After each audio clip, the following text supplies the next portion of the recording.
Forever. Dog.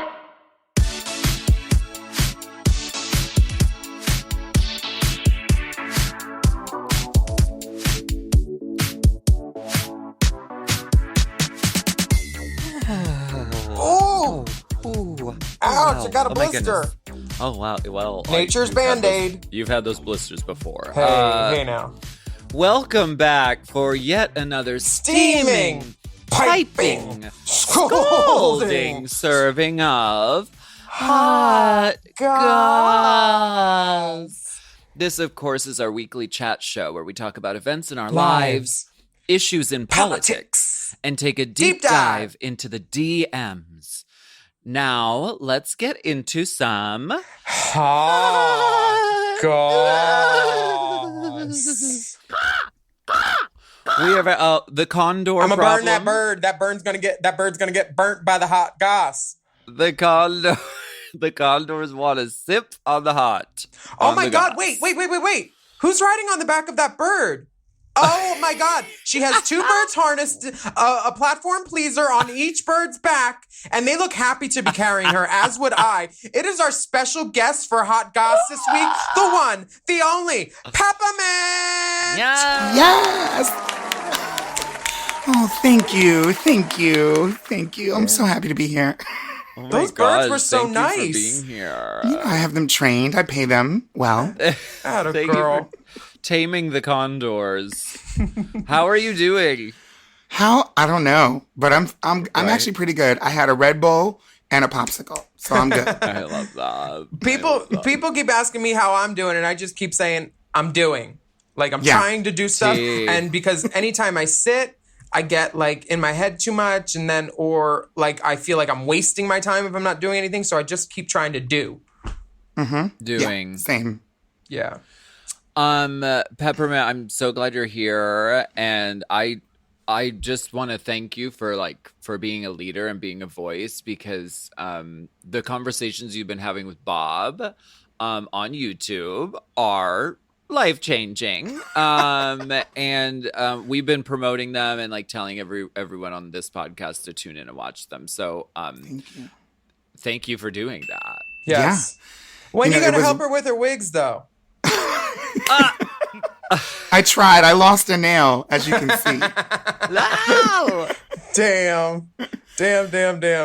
Yeah, we decided to get together and do those talks. It was really impromptu. They usually just happen on the phone.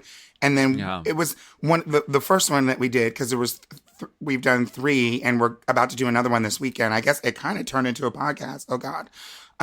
Where we were so fed up. And of course, this was right after George Floyd's murder. And we had just been experiencing so many of the same things at the same time that we're like, let's get on and talk about it. And it's been received really well. Yeah. You know? So you're in New York, right? New York City! No. Mm-hmm. Holding it down for all of the street sex workers. Right. What is the vibe in New York right now? You know, between COVID and the protests, it's like COVID kind of put us in this particular mind frame, you know what I mean? Where everybody was in lockdown, and it was for a minute, it was really, for me, really just so depressing, because there were so many people leaving the city, trying to get out, get away. You know, maybe they wanted more freedom. Maybe they didn't want to have to be like they were in lockdown. Maybe they wanted to be safe, because for a minute we were like ground zero for Corona in the country, and for most of this experience we have been, and so that was really kind of, it got me down. And then now, after seeing people come together for the protests, it really has gotten me like extra invigorated, and the feeling in New York really does seem to be like we are in this together. I know in LA, y'all were doing it at 8:00, at 7:00 here. Every night, still, people are out their windows clapping. People I have never seen across the alley. They've probably looked in my window. But I've never seen, I don't know who they are, but every single day we're hanging out our heads out the window, clapping for the, first responders for COVID, which is obviously still a thing. And then people just sort of galvanizing, going down to these protests. And at first I was like, oh gosh, it's rowdy. I don't know what's going to happen. There's obviously been a lot of bumps with like the cities putting in these curfews and trying to like deter people from protesting, but that hasn't stopped people. It's just gotten us more like information, and people are going and they're peaceful and they're marching and they're ignoring well, now we don't have a curfew because the last couple of days people were like, we're not getting arrested and we're not going to the curfew. So you can try to do what you want. We're marching peacefully and we're not looting and we're getting, was that a gunshot? It was a whip crack. Sorry, that was my pony. That was my ponytail. I didn't mean to do that. See, yeah. While you were talking. Now, it was good. Were they putting in curfew? I know that I was out protesting and I literally got a curfew notice for less than an hour away from when it was supposed to be, and I was like, I'm on my bike. I could get home in time. I didn't get home in time, but. And then that New York police chief saying that he's demanding respect and all of that. That was they're being laughable. demonized. It was laughable. Did you see his speech spliced in with all the accounts of the New York police brutality? I saw that today, and it's a joke. You can't. It's more than tone deaf. It's just disingenuous, morally bankrupt. It's all like white people in the front. Did you see that? All of them. Not one opportunity to put the black officers that you do have there, which I guess that would have been tokenizing anyway. Yeah. Yeah. It looks like the White House intern photo for sure from this year. They're playing some games down there, honey. They did the same thing here. I was out at a protest and it was like about 6:30 or 7:30, and I said, I could see the cops because they sent out this was the first night of curfew. They sent out the curfew notice the same time the cops were moving in. Like, I was at the back of the thing, and I was like, "Ooh, there's a lot of cops already with their billy clubs and their hand, ties out and, like, ready. Like, they're ready. Yeah. And they're marching." And I was like, and I just texted some friends. I was like, the cops are closing in. And I had already made the decision to go home because I had something to do. And then as I was going home, like, literally as I was walking from the cops, I get an alert. Curfew starts in 30 minutes. And to be extra fierce, they're like, curfew starts in 30 minutes. And Lyft and Uber end at 30 minutes. And what? city bikes. And everything. Yeah. No traveling. So you're going to be stuck where you are in 30 minutes. You can't get anywhere in 30 minutes. No. No.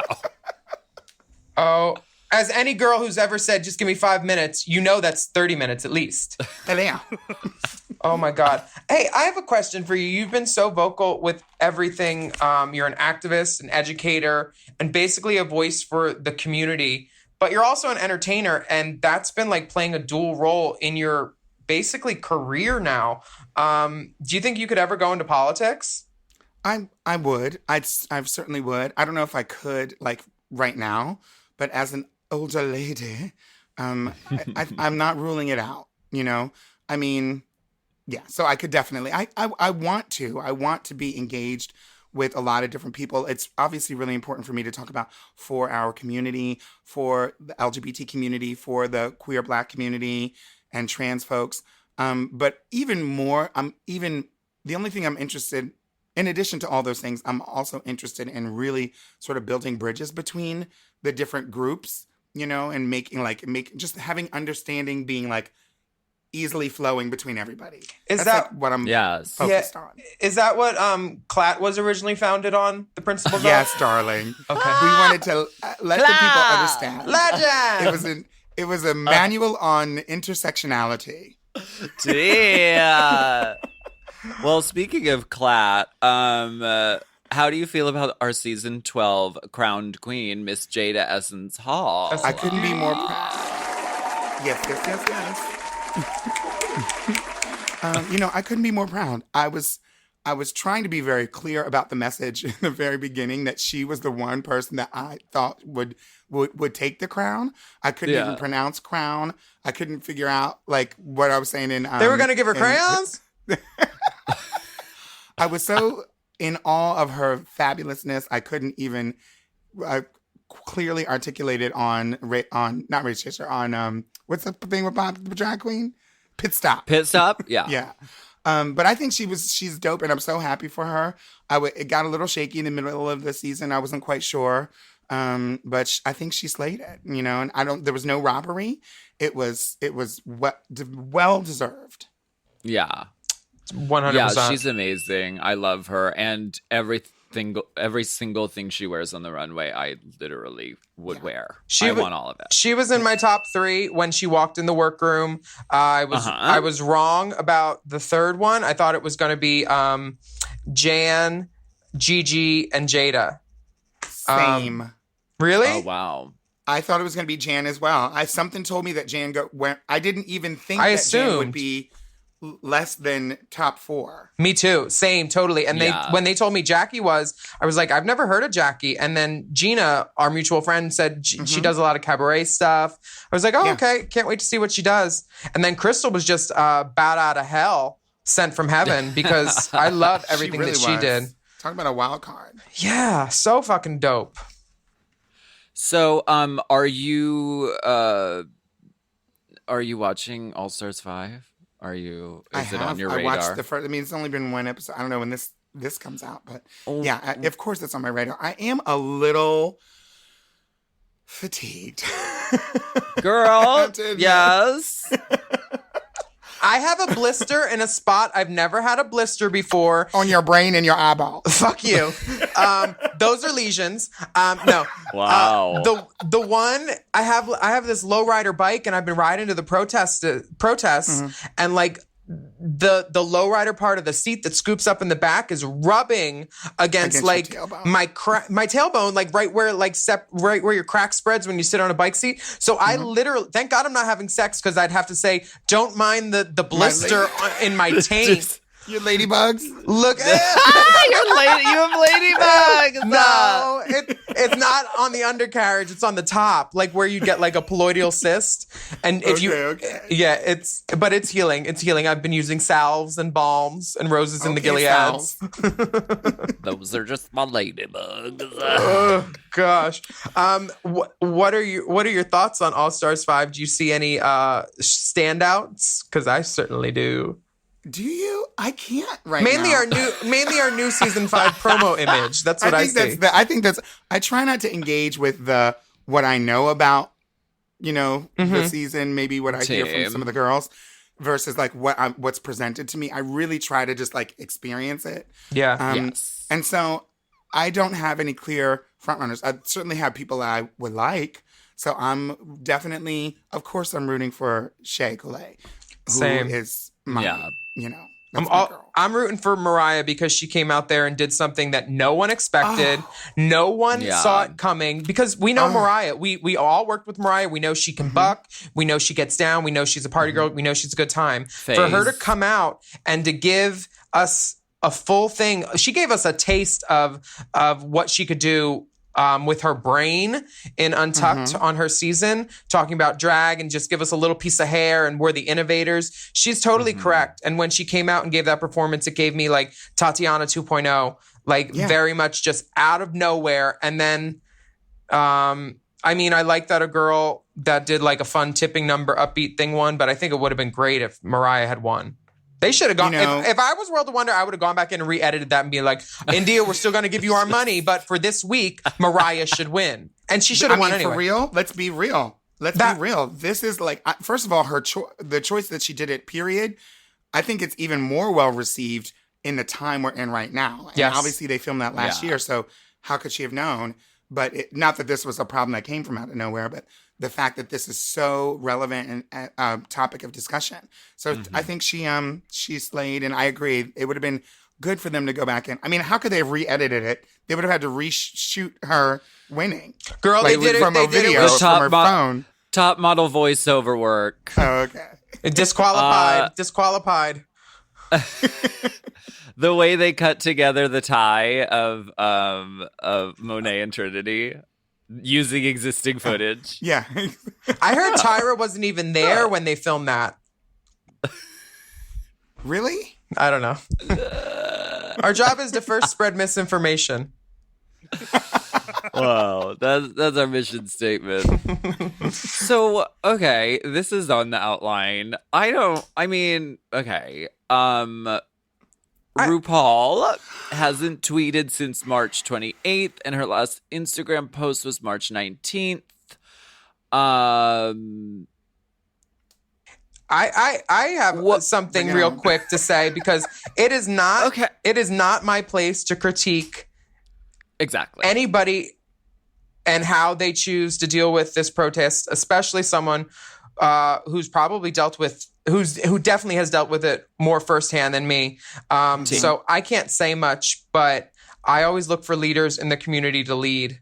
And I would like to see that. I was saddened that RuPaul's Drag Race, the show account, didn't tweet more stuff, yet they let the DragCon account tweet stuff. Like we all have. Mm-hmm. Oh yeah. RuPaul's DragCon was tweeting more than the RuPaul's Drag Show thing. Okay. You mean, and when you say that they were tweeting stuff, you mean like actual like reposting of like direct stuff, or just saying Black Lives Matter? I'm going to go to their account now so I don't speak out of turn because my shoes taste delicious, but I do not need them in my mouth this week. And well, look, this is how I feel. Like I obviously agree with you. I would like to see more. I would like to see all of the celebs and leaders that we look up to being vocal about this. I think that we're on sort of a moment clearly we're in a moment of change that is, I think it feels like it's irreversible. And I feel like this is the big one. Like when we're like, if you want to do something if you want to stop racism, it's now. And I feel like we need all hands on deck. And so I would really love to see every single leader in the community and even folks out of the community, wherever they are, just being vocal about this and active about this. And it is disappointing when, especially if you are a part of a group or a family, any family, and some of the people at the head of that family communicate to everyone in the family that they would like the participation of all the people in the family. But then the people in the family look up and say, well, what about the head of the family? Yeah. I know Honestly. I'm speaking in code. I know y'all understand what I'm talking about. It's fine. We get it. No frack. But the RuPaul's Drag Race account between June 1st and June 5th retweeted Logo, Widow, Shangela, Bob. They didn't make any statement they made a statement on May 31st. And then after that, it was just retweets until June 5th when they said, okay, we're going to retweet Shay. We're going to say the first Pride started as a protest by a Black trans woman, which they got a lot of replies about that. Like, oh, so you can benefit off their protests, but you can't put them on your TV show. Like comments like that I was seeing. And I deleted my tweet about, did you guys lose your password? Because someone said to me, literally, this is not your argument, baby. And I was like, I'm taking that down. Because Same thing happened with Trinity. She went very there. Aquaria did too. Aquaria went all the way there and is still there. She put her money where her mouth was, though. At least she did, and I'm here for it. You know what? I mean, we can settle. We can like parse out who should have been here later. Yeah. We have to get the job done. Yeah, any way possible. And people are picking up the slack for people who are slacking. And so let's get the job done. And you know what? We are taking note. Anyone who's not talking about this and engaged in this conversation, we got you. And that's anyone. And we notice it and we will remember. And believe me, the conversation is not over. Mm-hmm. Well, on the RuPaul thing, it's not, it's not my place as a white person to be critical of what RuPaul has said or hasn't said. Mm-hmm. So, and I don't also want to put him in a position where now if he posts something, is everyone just going to jump on and be like, oh, well, where were you a week ago or whatever? That's likely to happen. It's a damned if you do, damned if you don't thing with him, I'm sure, every day of his life. If he does do something, people will come at him. So I with great power comes great responsibility. He says it to us all the time, and he needs to take his own advice right now. Well, look, we can't discount that Ru has definitely done. Just Ru's existence has been monumental for queer folk, for Black folk, for Black queer folk, in a time when back in the late 80s, early and throughout the 90s when he was the only one, you know, or certainly the most visible and probably taken a lot of hits and blows that we have not had to suffer. Honey, maybe Rue was just tired. He was a MAC girl and they didn't even carry his right foundation color shade. Like, come on. Like, MAC shades in the 90s and like, they were dusty. They never looked right on African-American skin. Sandy Linter talked about it. This makeup artist from the 70s and 80s that I follow. She was Gia Karanji's girlfriend. Like, she did all those MAC ads and like, they didn't even have like a good foundation range for her. Matthew, I remember Matthew talking about it. Like, it's crazy. So I mean, to say that she's paid her dues would definitely be an understatement. But this is such a heavy thing that we can't just lift it by ourselves. We need everyone to lift it. Yeah. And it is like, and it's at a time like this where we are looking for leaders, which is like I said before, I'm so grateful to you and to Bob for being fucking leaders right now. And like, I just appreciate that so much. Thank you. Aside from being an activist and a leader, you're also a music star. Hello, star. Okay. Ooh, star. Yes, T. You have new music coming out on Friday, June 26th. Yes, it's true. Word. I have a show, a little concert to promote that music. It's called Letters to My Lovers. And it's basically my diary over the last 2 years. How many volumes is that? Wait, what'd you say? How many volumes is that? It's actually 3 volumes. Is there a syllabus? Believe it or not. Yeah. There's 3, yeah. So this one, I believe, is the truth. One is coming out. The first one's coming out first. And so it's just like 2 years of my life, just chronologically. I had a career ride of my life, just coming out of Drag Race, getting the chance to speak at the Supreme Court, Broadway. I was also in a wonderful relationship. I was in the deepest of love that I've ever been in.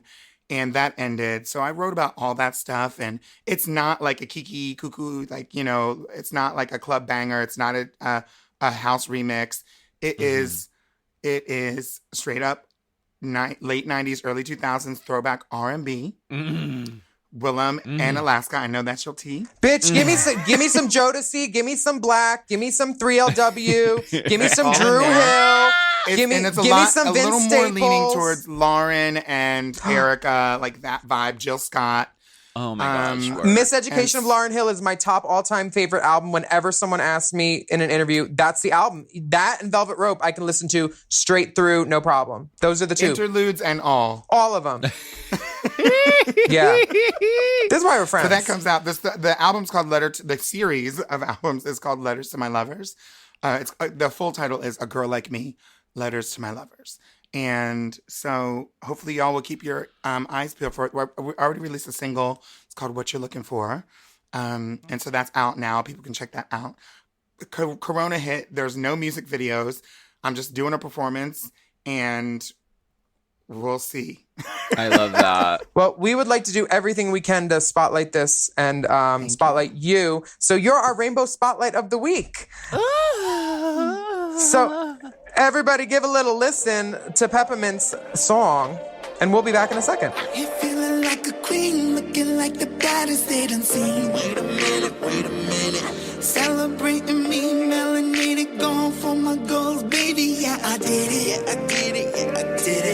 I just had to push to a higher level. Had to turn it up, get it louder, feel the treble, babe. Took some time to grow me, despite all the haters. Now I'm winning, but it's cool, say I did it. Cause I learned what I need to love me. So I started when the pain ran so deep. But underneath, cause my heart is so the straight that's in me. Just to see, but it's crowded for what you're looking for.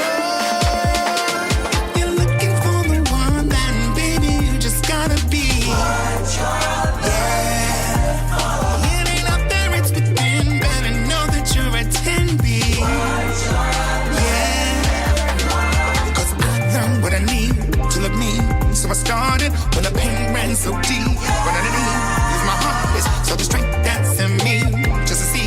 but it's crowded. So be what you're looking for.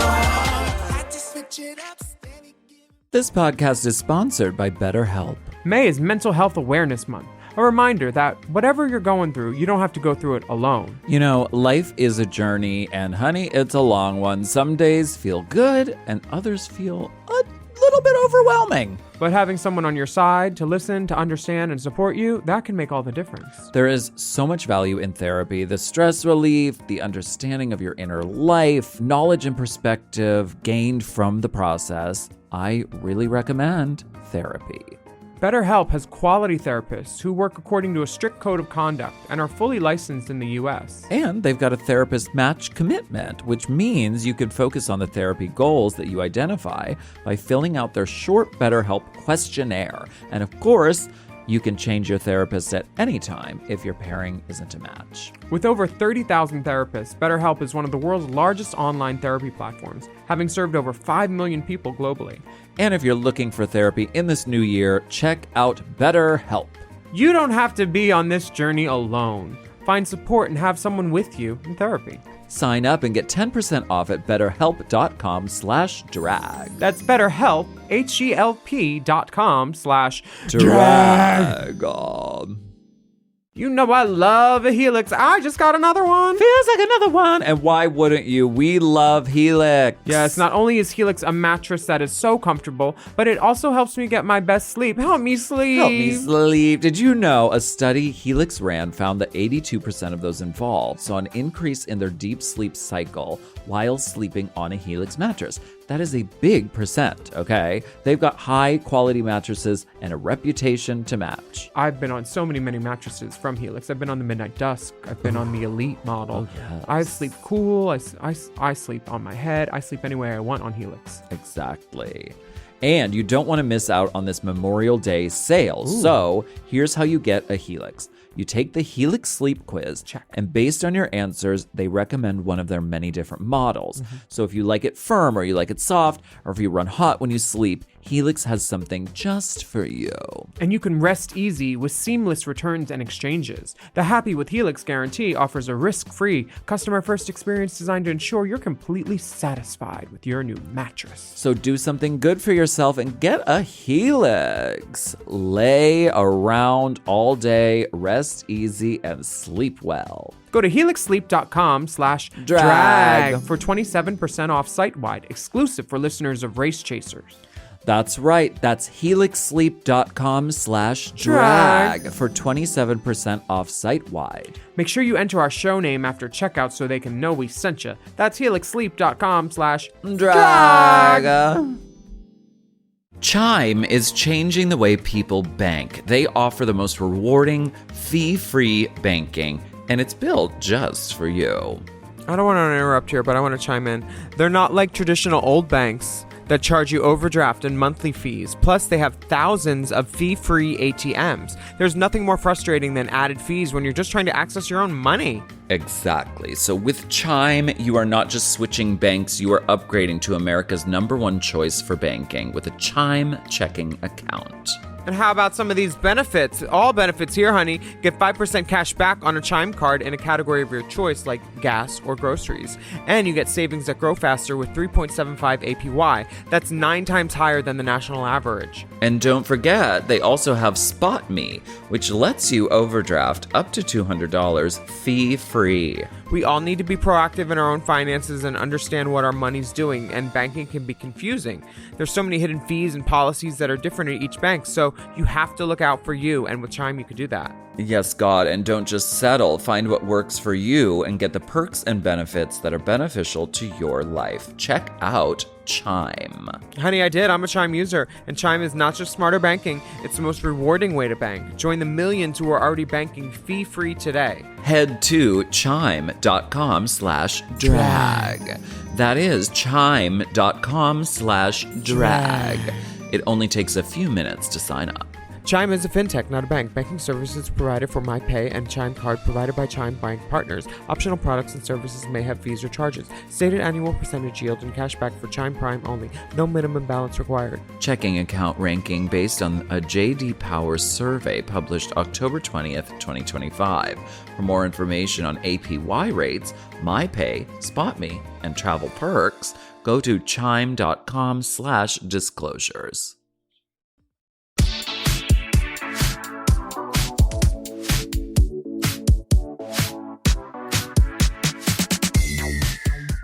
We are back, and this is a little segment.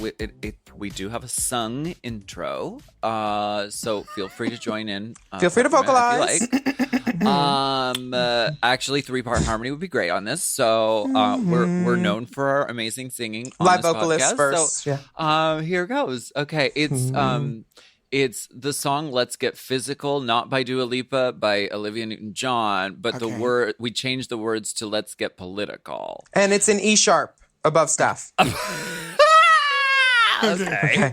F flat minor is the okay. No Let's marking? give it a try. Let's give it no marking. We sent over the choreo ahead of time, so just everyone imagine us doing the choreo. It. Yes. Okay. Great. Okay, great. Okay.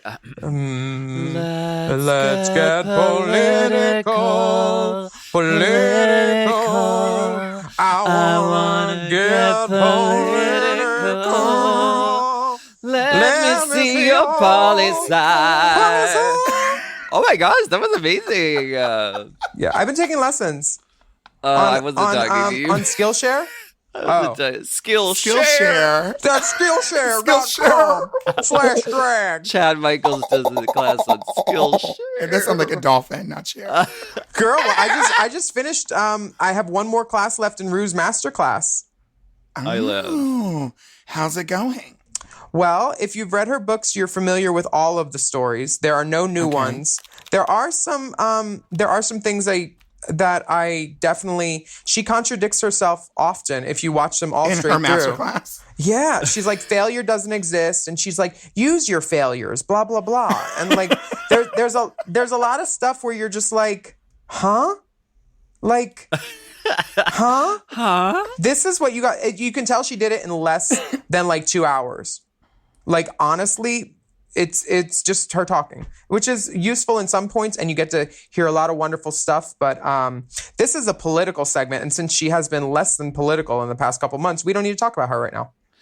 Right. Let's talk about this first thing because, okay, this says repeal of Law 50A in New York, which basically... hell yeah, let's talk about it.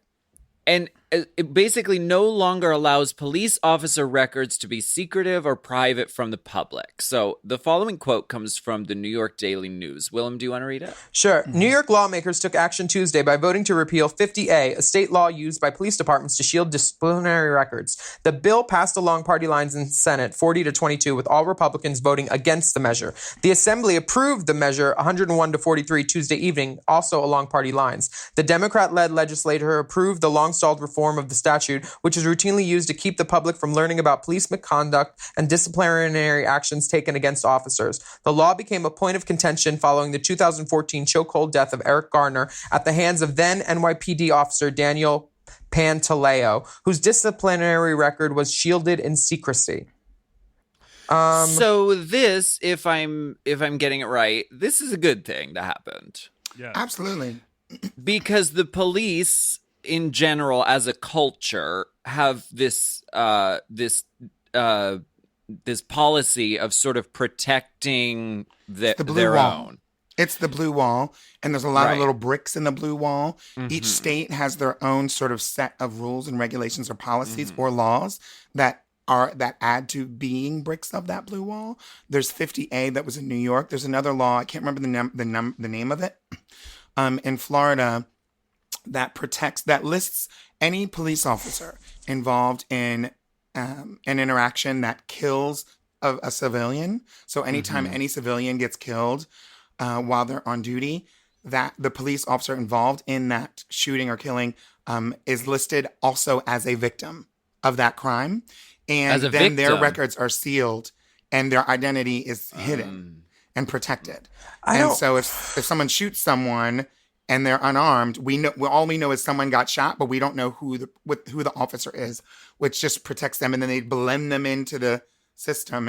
And so there's a lot of things like that. It really, honestly, now that I'm hearing all this, because we don't really talk about all these laws, it really does remind me a lot of what the Catholic Church was doing when people were getting, when we were finding out who these priests were that were abusing people.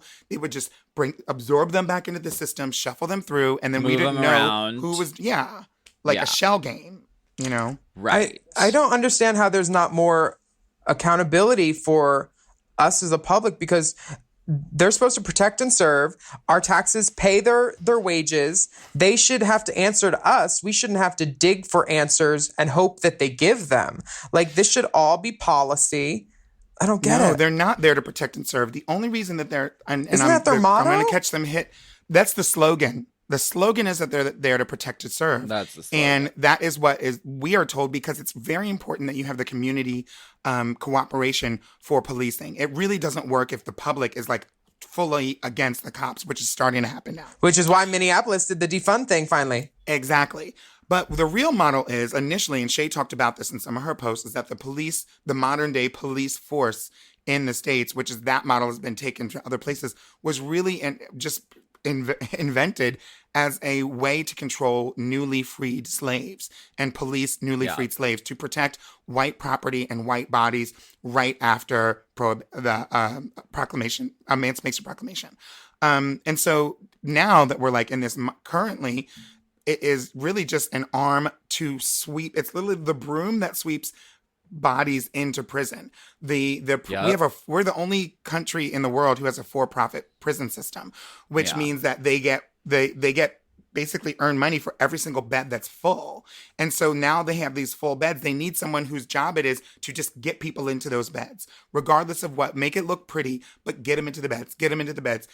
That's why there's, and they're not doing that really to white folks. The first people that are just trying to get into the beds are the black folks. And so they have these really, really outrageous punishments and sentences for crimes that are minor, not even murdering or a violent crime against someone, for like moving violations and having a cigarette or being at the park bench too long. People are going to jail for these things. And so that's what the function of the police officers are for. And that the police unions, I believe, have a connection to these businesses that run the jails. The for-profit jails are private companies that run the jails. They're owned. It's not the state. It's not the city. It is these private companies, and they are connected to the police unions, and the police unions are in charge of strong arming and making sure that city governments, because those are the people who make the regulations, the city governments cannot regulate the police. That's why there's their own internal investigations. Oh. Police are like, okay, something went wrong. We need to make this look good. We're investigating. You can't investigate us from the outside. We don't do independent investigations. We investigate ourselves, and we make our own recommendations, which are usually no jail time for the police officers, no one fired, if anything, reassigned so that they're just off the street. And that's pretty much as far as it goes. I mean, the investigation where the two cops pushed that 75-year-old white guy with cancer, that investigation found that he more tripped than they pushed. That's what the guy said. It's like, we all saw the video, and the fact that we're paying attention to that instead of the people that are murdered, why do we all have to? I'm so sad for the Caucasian man and his family, but there's so much airtime being devoted to that, and so many white people are finally like getting up in arms about it. It's like, where were you a while ago for this? What were you doing 3 weeks ago when you weren't posting stuff? I'm mad at everybody, but I'm especially mad at like the people that are whistleblowing that are then being arrested. Like, I saw there was a case with someone who had cops come to their house. They called their lawyer. They wouldn't let the cops in. And the cops were literally recorded saying something like, "We know how you feel about us," because something had happened where there was an incident where they complained about the cops and they came to their house. And I mean, like, Ramsey Orta, the guy that filmed the murder of Eric Garner in 2014, was just released after 6 years of imprisonment, because he had like some trumped up charges about gun possessions and drugs, and they just put him away to silence his voice, basically. Let's talk about the. Okay, so yesterday there were primaries in Georgia, Nevada, North Dakota, South Carolina, and West Virginia.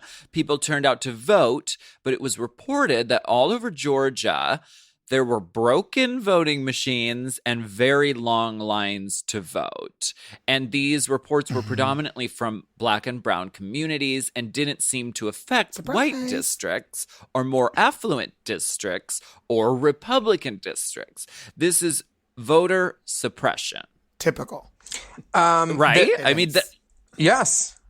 Especially because the white Georgia governor, I think Stacey Abrams almost beat him. She did. But also she probably lost because of this same kind of thing. Because during that election, he was the Secretary of State, and the Secretary of State is in charge of the voting system. Oh my God. My God. It was It's so like rigged and flagrant. ramshackled. It was ridiculous. This is like Rigor. this is like season 3 all over again. Yeah. Oh, what's rigged about season 3? Girl, Raja Yeah, walked in it's and pure said hi shade. to Duncan. Oh, well. Never mind. So, okay, this is from the New York Times. Nikema Williams, the chairwoman of the Democratic Party in Georgia, said she had 84 text messages reporting voting problems within 10 minutes of the polls opening at 7 a.m. Ms. Williams, who is a state senator from Atlanta, said that in some locations the voting machines did not work, and in at least one other, no machines ever arrived. The office of Brad Raffensperger, probably a white guy, Georgia's Secretary of State, blamed Tuesday's problems on a variety of factors, including a shortage of experienced poll workers because of fears about the coronavirus and a learning curve in using the new machines. The Secretary of State's office is in charge of voting, and he's a Republican. And most Republican districts were fine. So this is one time we can use the word fishy again because it smells fishy. And it smells like voter oppression. I saw this lady in a Georgia line getting out of her car, and it was a white lady. I thought it was a Karen.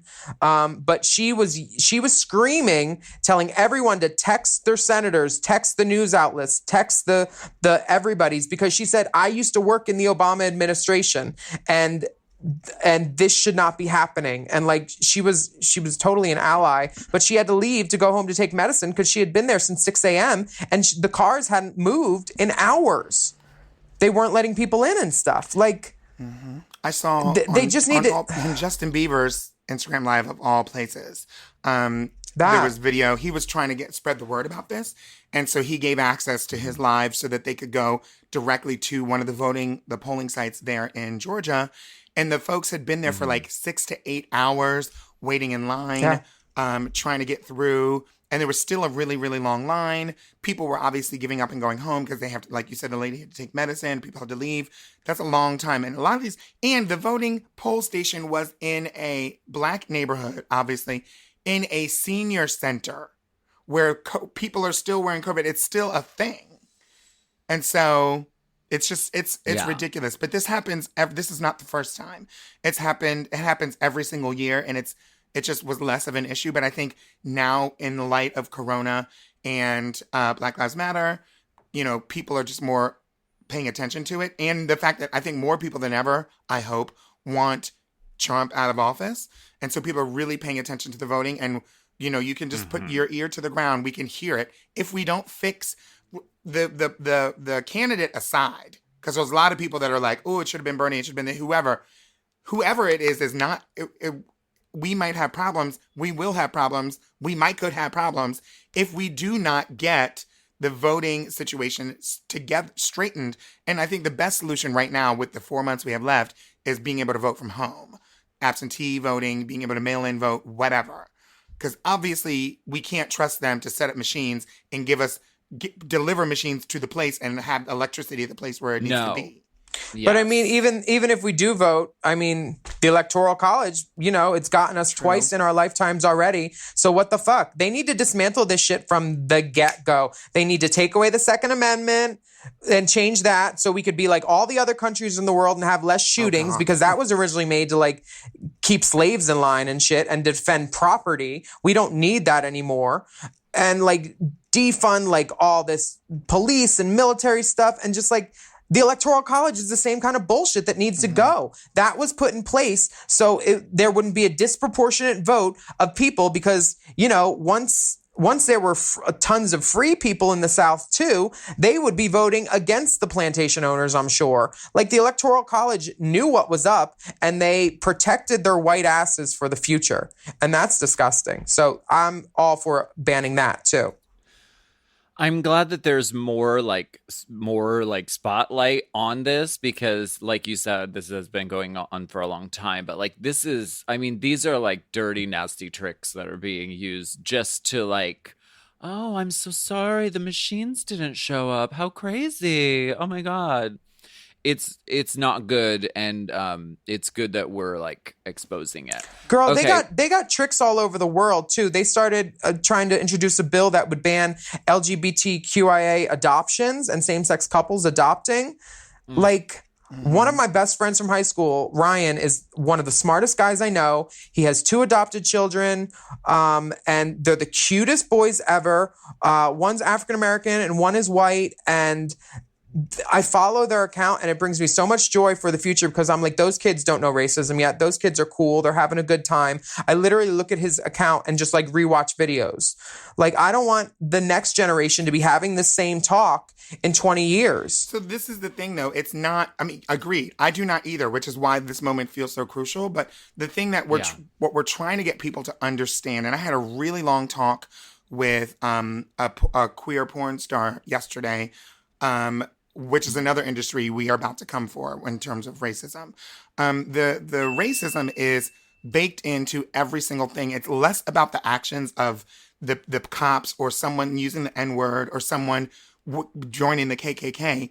And it's really about this voting system. It's really about, entertainment, not seeing these faces on screens in people's houses. It's really about, the education system. There's so much lopsided, and the definition of racism, or how I see racism defined, is just a system that's designed to help or not hinder a certain race or group because of the color of their skin. And so it's, even if they're not hearing bad words or their parents in the house of the cousins or the kids that you said, even if their parents are like, you should be nice to all people, the justice system is what it is, and whatever their experience is of that, or whatever their experience is in the education system and what they learn in school, whatever they see on TV, whatever they see in products, and how those are used, and how those are showing white people doing this and black people doing that, that's subconsciously what they're learning, how they're learning that's how the racism is seeping in. Yeah, exactly. Even the SATs. Cup goes with what? Spoon, fork? Remember that old question where they were showing the SATs were racist? Mm-hmm. It's a system designed to not help and promote other. And that's a problem for sure. Yeah. We're going to take a break real quick. Yeah. We'll be back. Okay.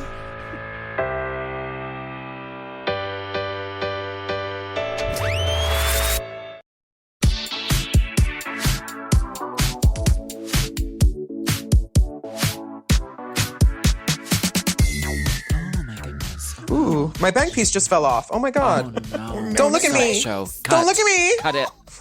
Cut it. Don't look at me. That's not breakage, it's baby hairs. We are going right now on a trip deep inside as we go spelunking. Unking. Deep into the DMs. And speaking of DMs, our first message is from D. Oh. Okay, putting the D in DMs. This says, okay, hi girls. I wanted to let you know about an important problem coming out of the recent Black Lives Matter protests. Yesterday, a video went viral of a landlord kicking out someone renting an office space from him because the landlord saw the tenant protesting in a clip online. I know we may forget, especially since posting online is a huge part of spreading awareness, but whenever someone posts a photo of protesters, we should all do our job to blur, cover, or draw over their faces if we post the faces. It takes only a couple of seconds, and it helps prevent protesters from being tracked and facing even more danger than they are already in. I hope everyone listening can learn from this and reconsider how we spread images of the protests. Thank you both for all the work that you do. I don't understand. How would they get tracked?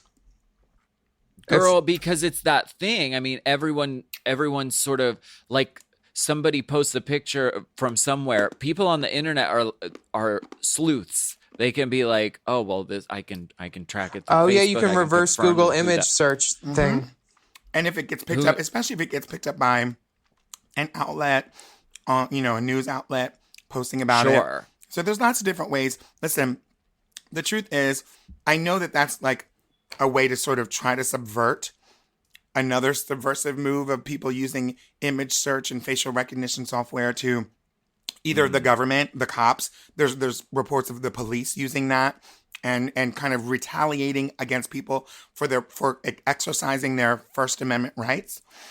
What we need to do is beef up the First Amendment rights to allow people to protection from that. And I think the way the First Amendment was written, it doesn't really cover this area, and so landlords and folks are able to retaliate against people based on what they see, political protests, their affiliations, and things like that. And granted, people can make any choice they want, but first of all, I don't know what state that person lives in that they're able to get evicted for something like that. That doesn't sound like it'll hold up. It doesn't sound like it'll hold up in court. So if your landlord is trying to, first of all, if you know who your landlord is, and here's the word to everybody: if your landlord is a person, whoever your landlord is, a person or a company, and they come to you and tell you that they're evicting you, do not leave. The only people that can evict you, I believe, at least in the state of New York and what the places where I've actually looked into this, is the housing court in the United States. The housing court in your city and state in the United States are the only people who can evict you. Not some landlord, not some disgruntled person. They can complain all they want and they can ask you for the money that you agreed to pay them, but they cannot evict you. So if they're trying to retaliate against you, you need to tell them to take it to court. And then in court, they'll state their case. And as long as you agree, I know that I'm way off topic, as long as you agree but this is kind of pertinent because a lot of people are not paying their bills because of COVID. As long as you agree to a payment plan, or as long as you agree that you want to stay in the place and you will keep paying, and you come up with a reasonable way to do that, and you express that in court, then you will be protected. It's really difficult to evict well-meaning people who intend on paying. And well-meaning people who intend on paying are people that are honestly not able to pay because they haven't had jobs for the past 3 months. It is not your fault. And so if somebody tries to evict you behind that, or a protest, especially a protest, it is straight up a violation right now. Now, if the Trump administration has something to do with it, they might not, because apparently they are, while we are doing this, trying to chip away at the First Amendment. That's a whole nother conversation. But for now, it still stands. In addition to that, one of the things that is really important, this connects and intersects with Title VII. Title VII are workplace protections, and they're one of the cases that went to the Supreme Court in October for Title VII was a gay person or a queer person who was basically, their employer saw an event that they were involved in. I found that they were gay from social media, basically. I don't think they were out at work, but then the employer looked somehow on social media and saw that this person was affiliated with this gay group or whatever. And so then they got fired. And that case went all the way to the Supreme Court, along with Amy Mann, and I don't remember Amy, yeah. Yeah. I mean, Rest Amy in Stevens, peace. not Amy Mann. Amy Stevens, Yeah. and I'm not sure the other person's name. And so right now, the Supreme Court is about to, probably on Monday, hand down a decision and let us know whether they're going to uphold the protections that already exist for Title VII, which protect everyone, regardless of race, creed, color, religion, gender, sexuality, gender expression, all those things, disability, from being fired in their workplace. Or they can decide to kind of strip those protections away. And that's what's being argued right now. And so hopefully they will keep those things in place so that if you go out and protest, you can't get fired. If you're affiliated with Black Lives Matter or with LGBT, whatever, you can't get fired. But it's important that the public know this, because the government is being real sneaky behind our backs. I'm off my soapbox. Well, hopefully we'll have some good news next week when the courts do hand down that decision. Hang on, RBG. Next up from Fizz, he says, "Hey, Aluska, Willam, and Dippity-Doo. I am not sure that you are aware about Change.org and their updates to policy on donations to the causes like the George Floyd petition. Bottom line is that they don't give money raised through a petition to victims like Floyd or the petition organizers." Yeah, someone literally told me this in a tweet. The money they collect goes to advertising the petition on their own site and elsewhere. But it literally also says that under the donation thing, it says this $20 will advertise 25 times, which is why I stopped donating there. Because I was like, let me donate directly to something like I don't need to pay for your advertising, change.org. But according to the article, they used to keep a portion of it and now they keep it all. The policy change happening quietly in 2019. Fizz says, "I think petitions are important for social change and justice, but if you're going to collect money for a cause, it should go to helping said cause and not advertising the petition on their own site. Thanks for reading. Even though I don't have a drip pic, spreading awareness about this cash grab at the expense of dupe donors." I mean, I don't think the advertising is on their own sites. I think it's on other sites because I originally saw it on Facebook and I didn't see it on their site, and that was their advertising monies in action. But thank you for the information, Fizz. So the takeaway from that is if you're going to donate, I mean, it's important to sign the petitions. But if you're going to donate, it's better to do it directly to like a different site that goes directly to whatever that cause is, right? Is that the takeaway? Am I getting that right? Basically. The next message comes from Christopher. "Hi, Willam, Alaska, and Big D. Long-time listener, first-time caller. I'm a huge fan of both of yours." Is that shade? Because he said, "Hi, Willam, Alaska, and Big D. I'm a fan of both of yours." We don't know who. It's like this one time we posted a picture. There were like 5 queens in the picture, and then like someone commented 4 of my favorite queens. And we're like, wait, which one is it? Which one do you hate? What was I supposed to say? You know I don't get along with everybody. Okay, so the note says, "I'm writing it because I need some advice. I just bought my first house in January, and my long-term boyfriend has been planning on moving in with me at some point in the future. Ms. Corona decided to do her thing, and we both agreed it would be best for him to just stay in quarantine with me. So he's unofficially moved in. With that said, I've always known he likes a drink. Don't get me wrong, I love a cocktail, but he's a bottle or 2 of wine a night, multiple nights a week kind of guy. I know he deals with anxiety, depression, and I'm thinking this is some sort of self-medicating. To be frank, it has me worried for his health and general well-being. Like I said, I've known him to like a drink, but with it just being us together 24/7, it's really amplified it. It's a lot. Whenever I approach the topic of things escalate quickly and he either gets very upset and shuts down or walks away from the conversation entirely. I've tried the stern and serious approach. I've tried the compassion well-being approach, and I'm not proud, but the yelling and screaming approach. Nothing seems to lead to any meaningful changes. I love him dearly and will have been together 7 years this October. He's truly a great guy, funny, sweet, and caring. It's just this drinking that has me concerned. Any advice, suggestions, I would love to hear back from both of you. Christopher in Ohio. P.S. I don't have any dick pics, but here are some pics with and of the dolls I've been lucky enough to meet. I apologize for the truly homophobic angle from which I took that photo, Alaska, but I flew all the way from Cleveland and I had to get the pic. All right, Christopher in Ohio. Ooh, nurse. Bitch, I've never seen a skinny Caucasian hippo in rhinestones. How is your mouth open that far? Damn. I look great from the same angle, but it's all in the lighting. Yes. So, what are your thoughts on this? Well, the part that got me was they've been together for 7 years. 7 years. You didn't know that there was a drink having? Right. Yeah, right? And this is the thing about like addiction. First of all, like with addiction, if your partner has a trouble with drinking, there's an element of like hiding it and sort of like, sort of like misleading and sort of like downplaying the influence of what it actually is.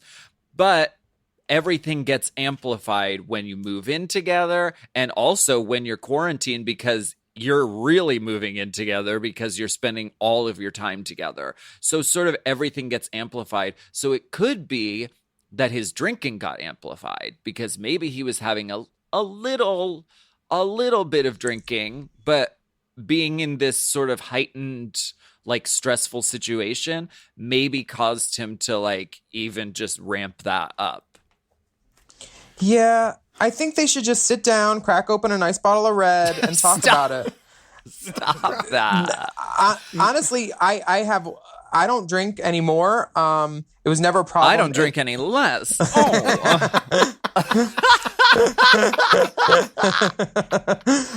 It was never a problem in my relationship drinking, but I did have problems with my ex when he would drink, and I would tell him that. And I think that he's not going to want to change. I don't see in this guy's letter how it's affecting Christopher. Like, how is his drinking affecting you other than you don't like it? Like, you're worried about his health, you're worried about other stuff, but, like, is it affecting your relationship somehow? Like, is it being a downer on that? Can he not get hard? Like, is there something affecting you? Because if it's not even affecting you yet, it's probably not even on his radar that he's doing it too much, because he's just doing what he's always done.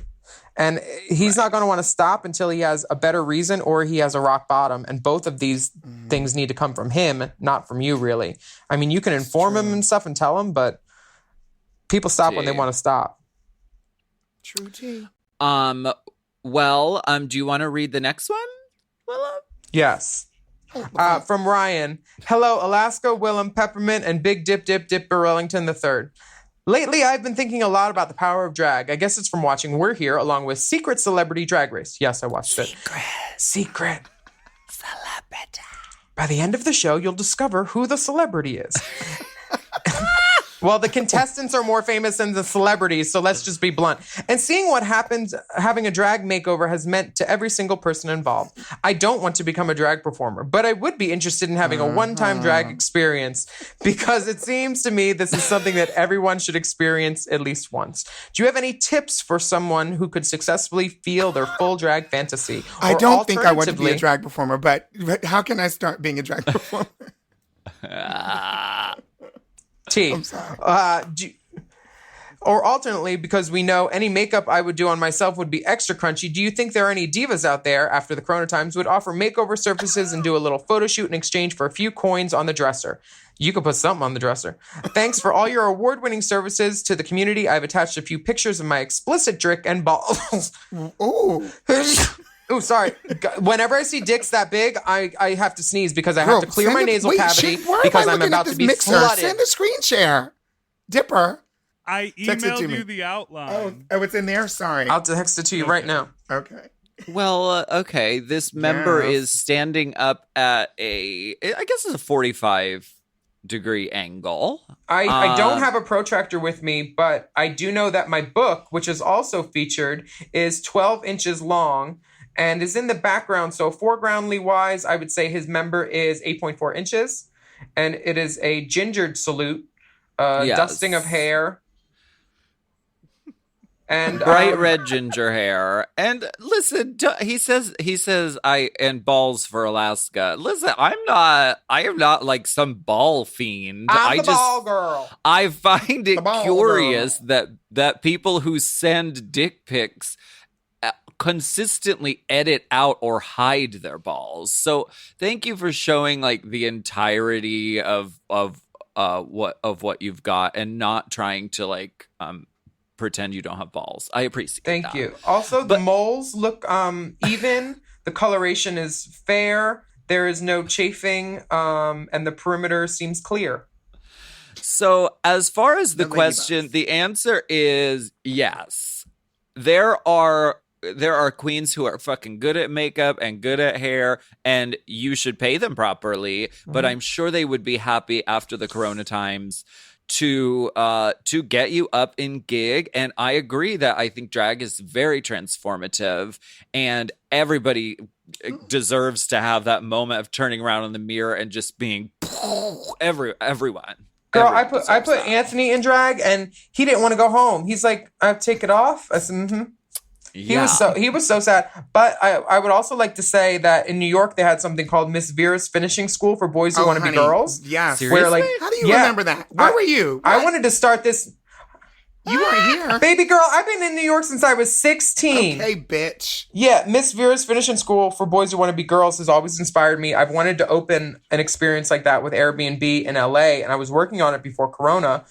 So I can help people get up in drag and live the fantasy and have their little moment and make some money off of it. Because, like, you know, I think drag is transformative and it's changed my life so much. So Truly. That's true.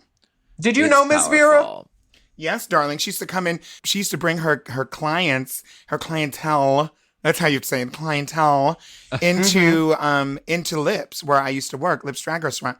And so, because they would get all up in yags, and then they go out needed of somewhere to town. go. So that was like the outing. She would bring the girls into Lips.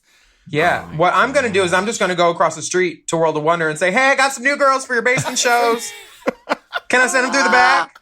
And then we're going to go across the street to Bordner's and get some tacos and some, bitch, they have this jalapeno mac and cheese, which will set your asshole on fire. It's a mini challenge. It's a mini challenge. The lighting in Bordner's is great for first time drag too. Oh, it's honey. very favorable. Oh, honey, dark Very velveteen curtains, all of it. Distance and darkness, any doll's friend. Yes. The answer is yes, Ryan. There Call are me. resources and do it. And The call next me. message comes from Benry. Okay. Hey, hi, hello, Ms. Fuck, Ms. Will I Am Not, and Ms. Dipper with the Good D. My name is Benry Fauna. I'm a photographer born and raised outside of Pittsburgh. Hi. But am currently living in New Orleans as I'm trying to cope with the current cultural climate and reconcile with my own experiences as a Black and queer male. I'm striving to express that in a way that can benefit others. I personally have struggled finding my place in the queer community because I often felt objectified and fetishized for my body, even after overcoming my own insecurities from growing up the overweight, nerdy, and awkward. I can't use dating apps because the anxiety of feeling like I am attractive for my body over my heart and personality holds me back. I always wanted to express my sexuality, but I had to come to terms with the fact that when some people look at my body, all they see is a Black body. With this in mind, I want to use my artistry to open up about my personal journey of worshiping my body and liberating myself from my sexual anxieties. I'm using OnlyFans as a way to showcase this work, and all the proceeds generated from my account will be donated to Black Lives Matter movements, and specifically helping Black and LGBT causes in the community I've been grateful enough to work in. My long-term focus is supporting Black, queer, and trans individuals working in the hospitality industry, as well as supporting mental health resources to Black LGBT youth.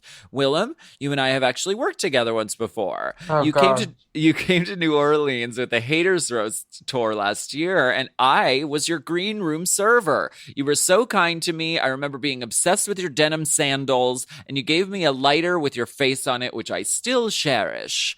And Alaska, you are very much one of my very first drag performers I've ever seen live, as I partied back and forth from Pittsburgh and Edinburgh back in my college days. Yes, Edinburgh. S.O. to the beautiful bubs at the... Shout out. Oh, shout out to the beautiful bubs at the Blue Moon. I'm so happy to have seen how far you have come. The growth is abundant, Henny. But sorry for the super long message. If you are able to direct some attention to my cause of sharing my Black body to fund Black bodies, I would appreciate it. I'm so happy you're out here creating the much necessary need to continue to create art. But in the meantime, take a gander at my art house, Drick. Hell Love you yeah. bunches, Benry Fauna. And you can go to onlyfans.com/Benry Fauna. And P.S. I loved to refer to Heidi N. Closet as Heidi Enya Closet. It rolls off the tongue better. Oh, Bitch, No one likes Heidi's name. I could tell you something you could put on my tongue. Benry's fine. And we will be linking him on racechaserpod.com. We personally cannot go on OnlyFans because we are banned. Is that Shadow true? banned. Oh yeah, I'm shadow banned. I've tried 4 different credit cards. and my name must be banned because we had an account there and they didn't like it, I guess, and we didn't get the money and it wasn't going well. And I think I was public about it somehow. And Well, we I were can't public join. about their server kind of not being strong enough to support the content we were putting up. Like, because we were putting up videos and stuff, and their servers couldn't handle it, right? Isn't Yes. that what they do? Is videos? Yeah, we had a lot of listeners. Yeah, Yeah, but we had a lot of Right. listeners reach out and say they couldn't access our content, so we just moved it over to Patreon. Will you describe these art house Drick photos? Oh, hell Yes, yeah. these are great. They're very artistic and beautiful black and white photos from Benry. In the one, there's sort of like baby's breath. And it's baby's like, a breath right by the mirror hole, which is and an definitely ass. yeah. It's definitely. I think it has many layers. I would like to call to mention that the one where his hole, his balls, everything is all out. I want to say his feet are clean because like that is important. When you're doing nudes and you have some dirty ass feet, it's nasty. Yeah. I look at it. there- I do look at it. Yeah. His haircut's nice. There's 2 nipples. There's plenty of seating, especially on that dick. Oh my gosh. And his use of horticulture in someone tell Jiggly what that means. Is just beautiful. Very nice. And thank you for including ass pics because I just think asses are more like beautiful to the eye. Yeah. I know everybody sends dicks and they're like, this is my dick. But like, to me, like asses are like aesthetically like very beautiful to me. I think So thank everyone you. can appreciate a nice ass. Yes, absolutely. Everyone can. Yeah, when an ass is so good that a bottom has to like that's when. And this guy's ass is that very much. We thank you, Benry Fauna, and your Insta Twitter is also Benry Fauna. That's Benry BENRY FAUNA. And we that's also all the messages in the Yeah. mailbag. We are also very thankful to have had Peppermint as our guest today. Big ups. Isn't it nice not to appreciate have you. to give out grilled cheese and shoes?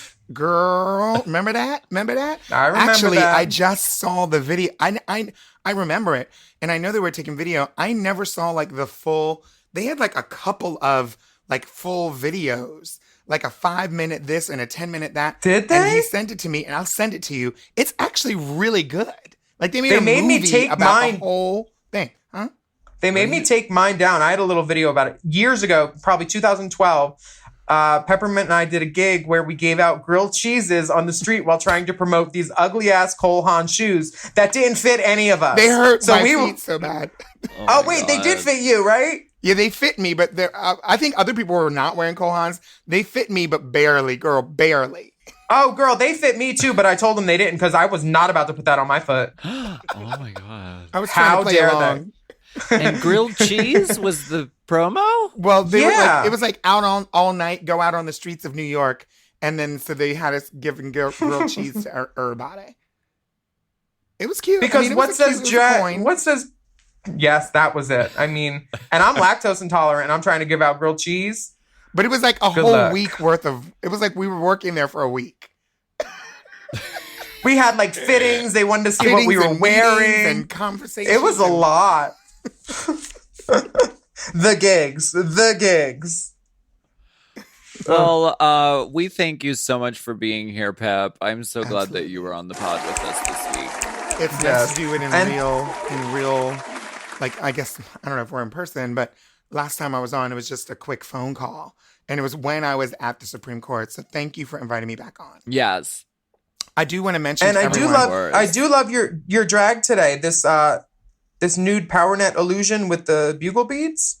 Yes. Oh. They are bugle beads, aren't they? I want to mention Yeah, really I quickly just- to everyone that I'm doing. Bob the drag queen, and I are teaming up with some really fierce people. Excellent Black queer talent for a Black queer town hall, which will be streamed live on GLAD and NYC Pride's official YouTube pages on June 19th. That's Juneteenth. For those who don't know what that is, look it up. June 19th, 20th, and 21st. That's a weekend. We have lots of celebrity guests. It's all Black queer talent. We have some panels, discussions, performances, the whole 9 yards, and you all are all invited. It's free. So please check it out.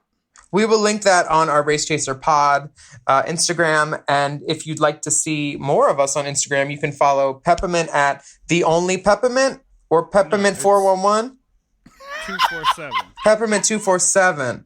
Sorry. Yeah. I forgot to finish writing. Oh no, it's 411. Get the 411. With the 411, honey. Peppermint, and she's at Peppermint 311 if it's a non-emergency. I'm Willam on I'm Willam on Instagram, The Only Alaska 5000, and at Race Chaser Pod. And Peppermint 247, correct? Yes, please. Like 24/7. Yes. Okay. Exactly.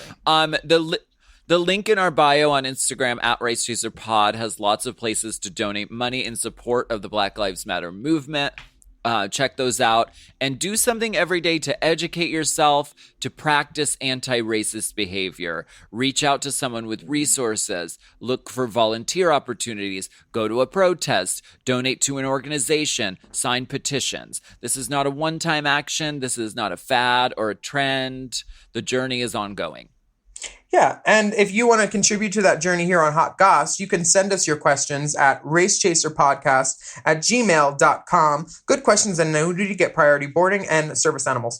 We have bonus video content also available at patreon.com/Willam. And if you use the hashtag racechaser, you can watch the videos for $1 each for the rest of your life and do your thing. Mark. Yeah. What's their thing? We'll be back next week. Masturbate to the videos? It's your coin. Once you give us the money, you can do whatever you want with the video. Okay. We're cam girls. Cam girls, $69 a minute on Cameo.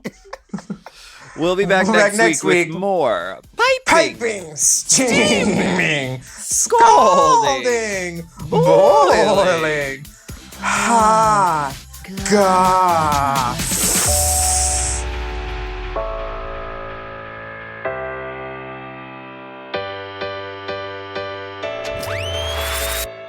Hot Goss is a Forever Dog podcast. Produced by Big Dipper. Executive produced by Brett Boehm, Joe Cilio, and Alex Ramsey. Mixed and mastered by Will Pitts. Our theme song is graciously provided by ATF Enterprises. This Goss is hot.